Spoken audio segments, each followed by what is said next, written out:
So why writers should learn to edit, right? So I think this is a question a lot of us think about because, writing, I'm sure because you all are writers, you know that that writing is not always glamorous. It's not as fun as it's made out to be. And it is a lot of hard work. It is a lot of struggle to actually finish something and get it out, right? But still, writing is something that is sort of still considered so glamorous, and editing just seems like it's such a pain. And a lot of times I come across people who are not even sure what editing really is, right? Like, what does it mean? What does one have to do? Like, what do editors do? What is this whole process? So I'm just going to quickly take you through three simple questions, which is what is editing, why editing, and who is editing, right? Like, who edits work or writing as such. So I'm going to first talk about the first thing, which is what. So I actually want to leave this open to you guys. Does anyone have an idea of what editing is? Or what do you think editing is?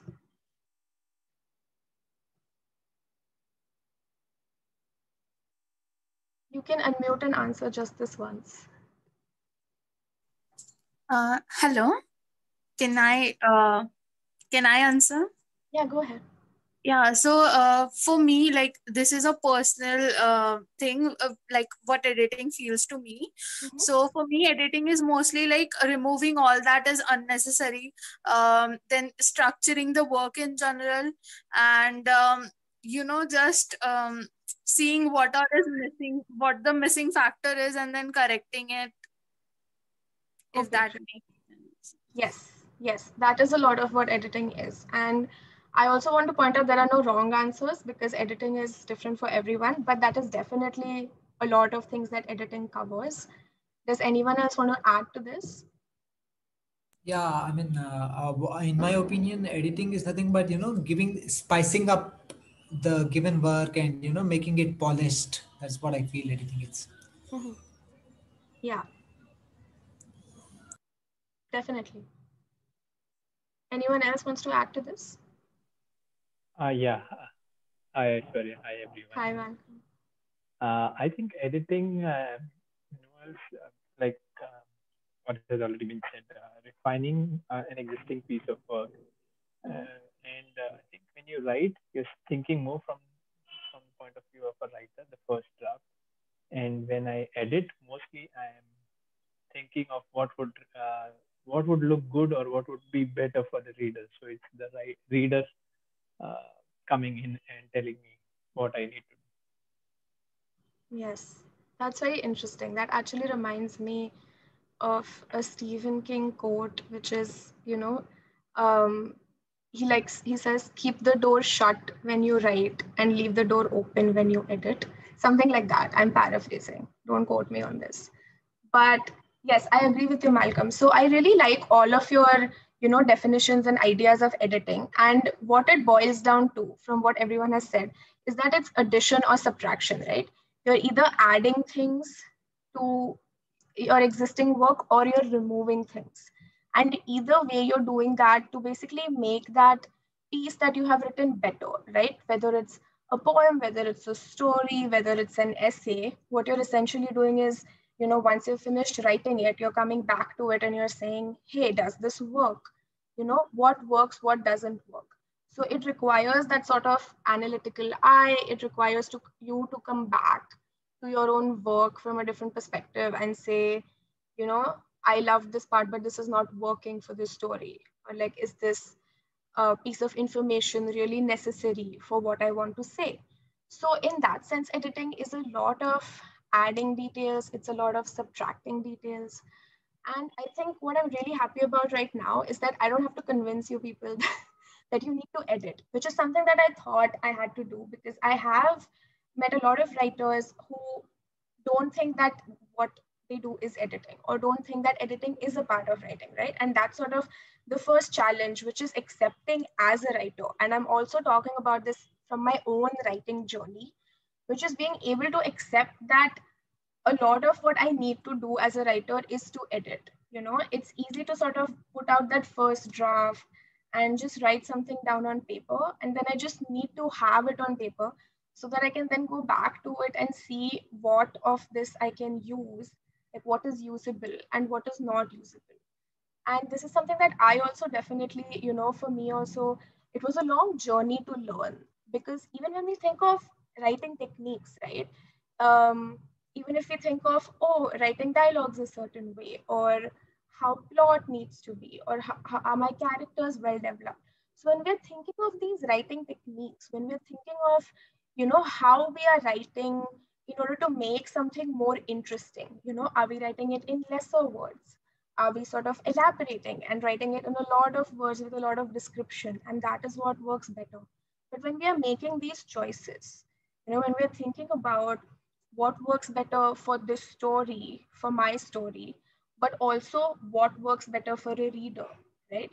There is a lot of thought that we are also putting in terms of communication, right? So if I am talking to you right now and I am trying to communicate something, I have to be sure that you are receiving what I am giving you. So you are understanding what I'm trying to say. And usually in oral communication, in spoken communication, especially when it's happening in person and not on Zoom where everyone's screens are off, you can understand if a person is understanding you or not, because there are a lot of cues, right? Which you don't have when you're writing something and then someone else might read it like 10 years down the line. So you have to make sure that you are communicating exactly what you want to say, and you're doing it in a way that is interesting. So editing in that sense is what all of you said, right? It's polishing a piece. So it is removing the excess to just keep the essence of what you want to say.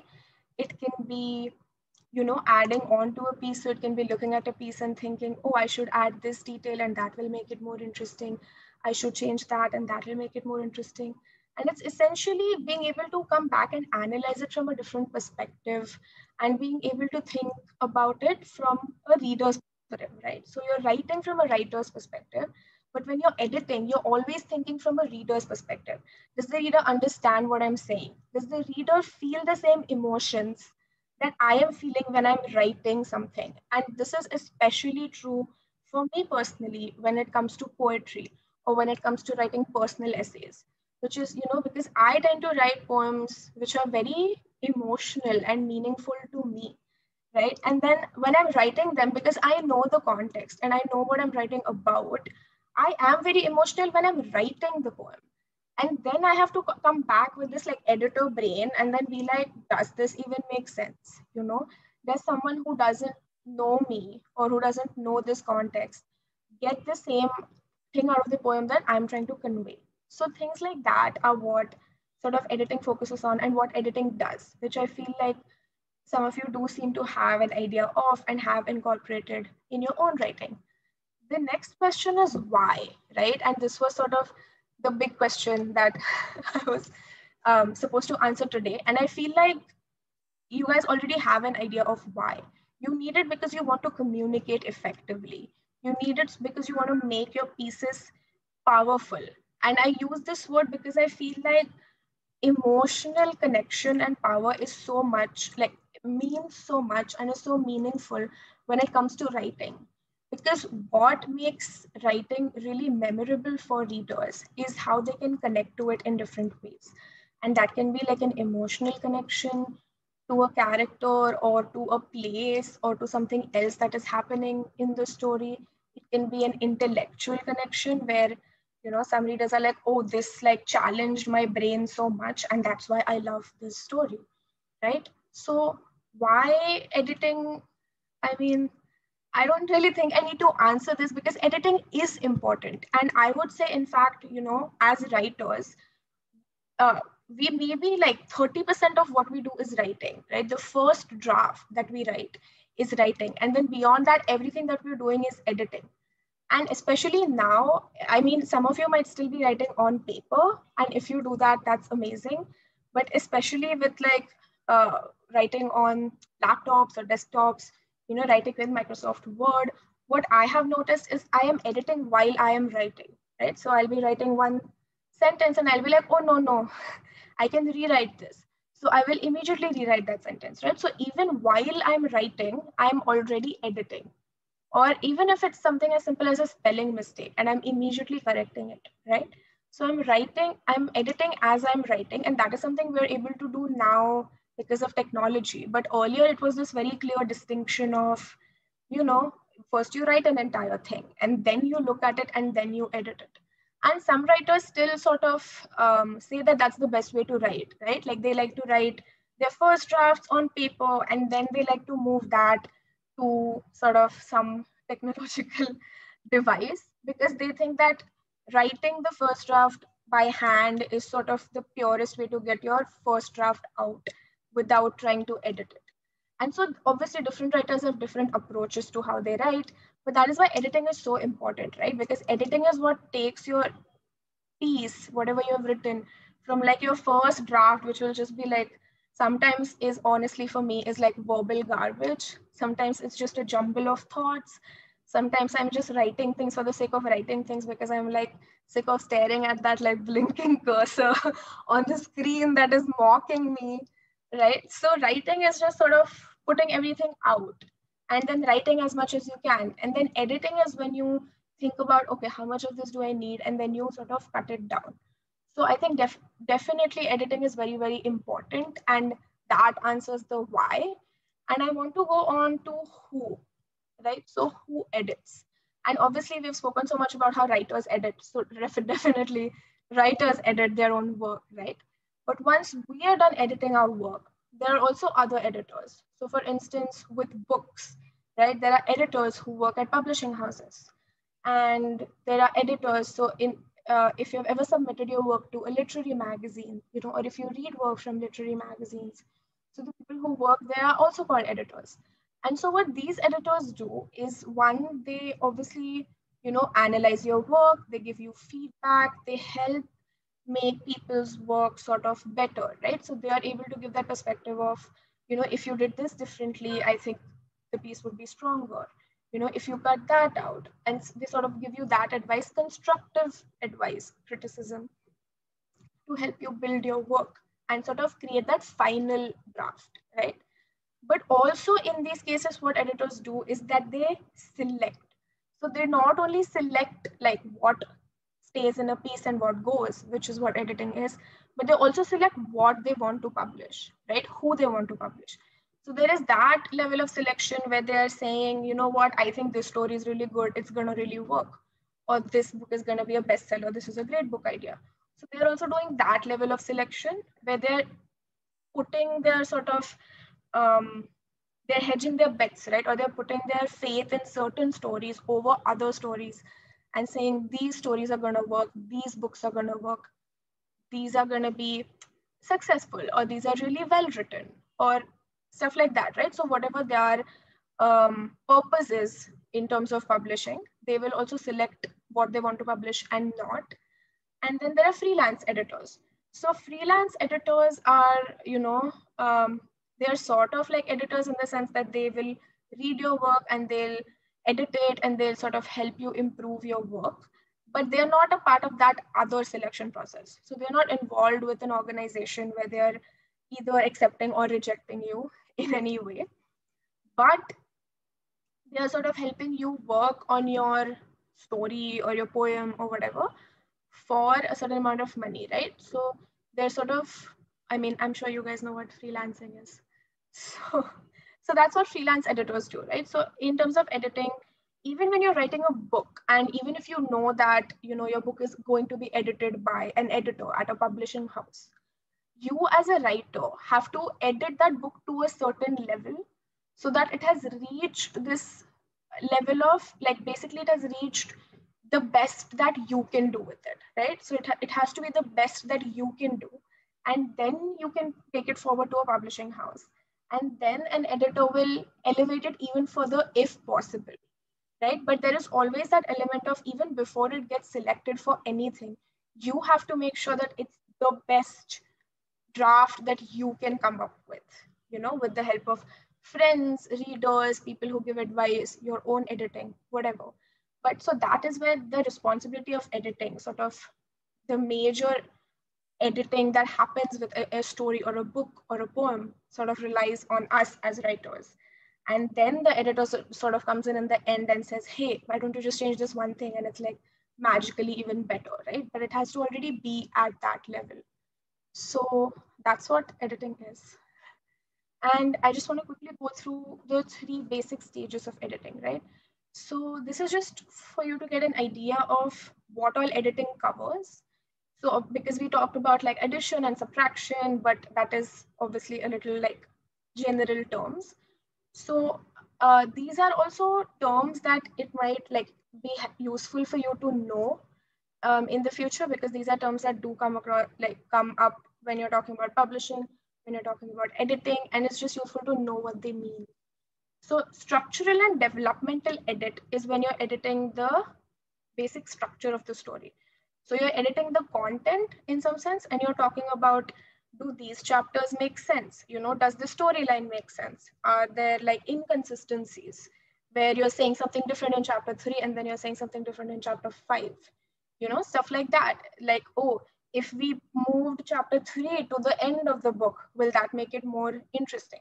So stuff like that. Like, is the speed or the pace of your story too fast or too slow? You know, are your characters well developed? So these kind of basically bigger questions, you know, are covered in structural and developmental edit. So editing basically, and these are stages, and these also go like 1, 2, 3. So this is how also you can sort of think about how you edit your own work. And it goes from like broader and larger to narrow, narrow, narrow, narrow. So think of it as a, like an inverted triangle. And so the top thing is structural and developmental, where you're looking at the big picture. You're looking at, does the story make sense? What is happening in the story as a whole, right?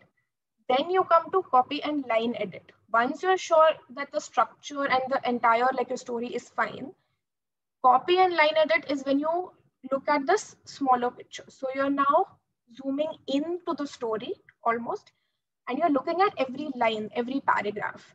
You know, if I write this paragraph differently, you know, will it be more effective? Will there be a stronger impact?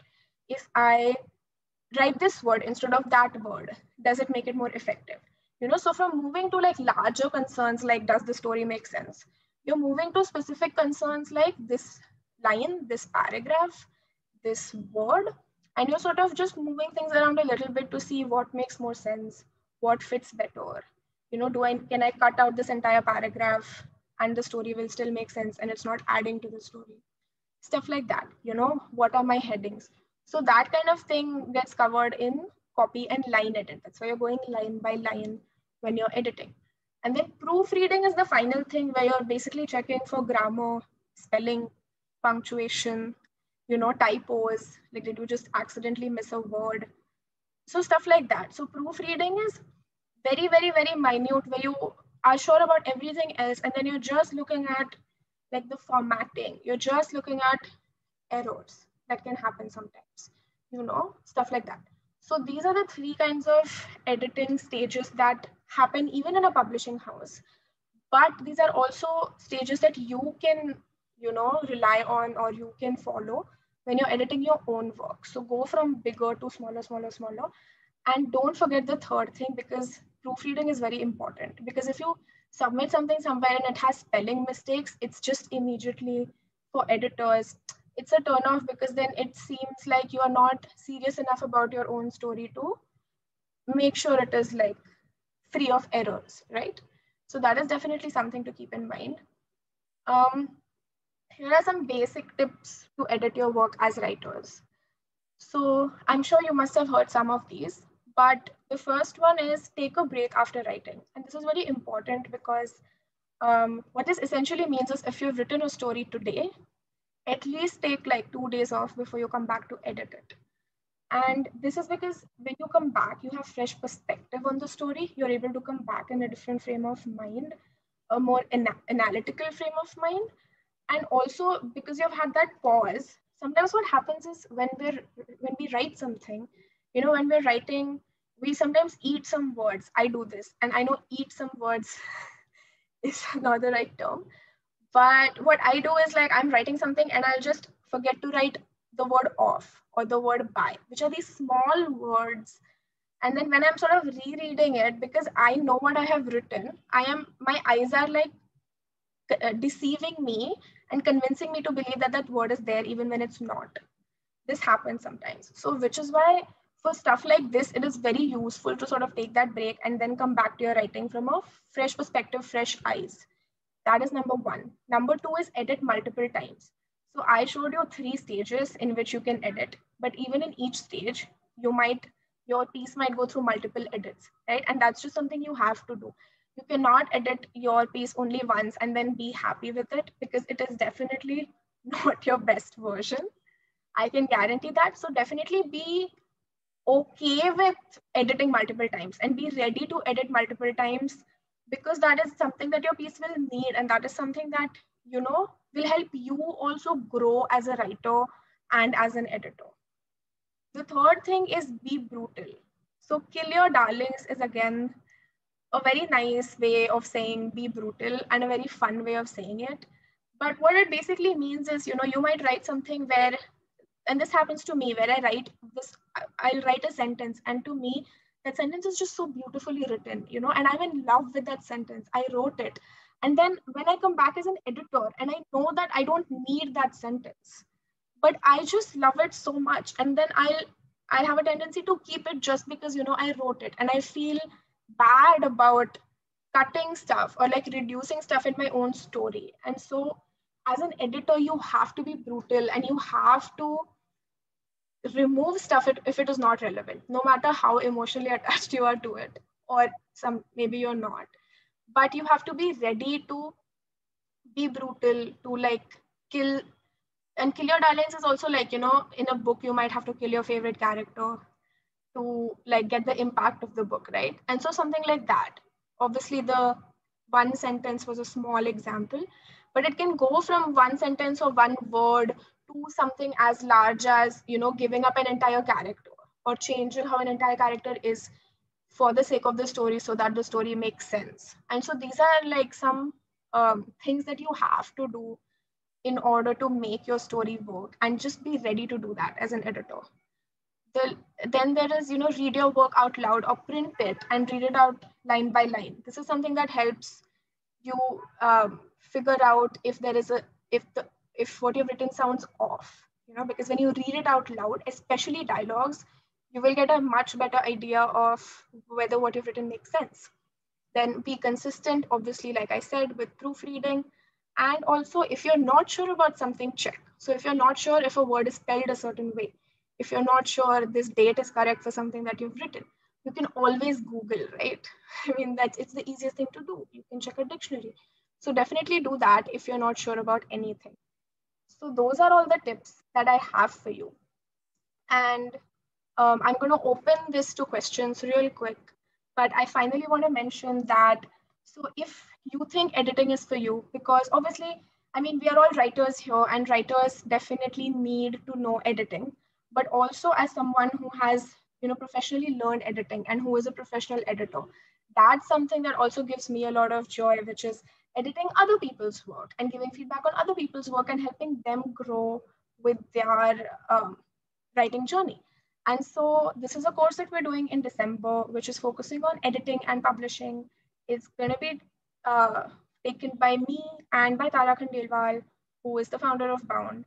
And we're going to focus on editing and like teaching how to edit your own work, but also in case you want to become a freelance editor or choose editing as a career, or if you want to get your work published and how you can sort of navigate the publishing industry and stuff like that. So this is something that we're going to be offering in December that you should definitely check out. And now I'm going to stop the share.